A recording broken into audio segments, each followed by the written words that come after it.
madami kang tato, mayabang masama ang makikita sa iyo. Madumi daw sa balat, ano ba ang natatamo? Iba't iba ang mga kwento, isa lang binabato. Bakit kapag tatuan, magnanakaw na agad? Halos parang umiiwas mga tao sa labas. Bakit kapag tatuan, kriminal nilalahad? Walang galang at bastos, niyuyurakan ng sagad. Mga tao na saradong di bukas kaisipan, walang balak magpatalo pag ikay hinusgahan. Nagkakakaso ka sa kanila na di mo nga alam. Nakakapasong salita, mga perpektong ihilan. Kayo na yung malilinis ang balat, walang bahid na mali o kadumihang bumakat. Kami na yung madumi sa katawan, may tinatak, pero kahit kailan hindi nang hamak ng lahat.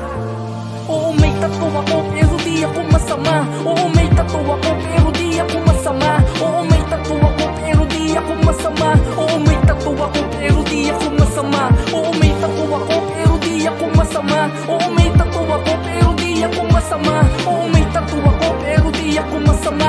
Oo, may tattoo ako pero di ako masama.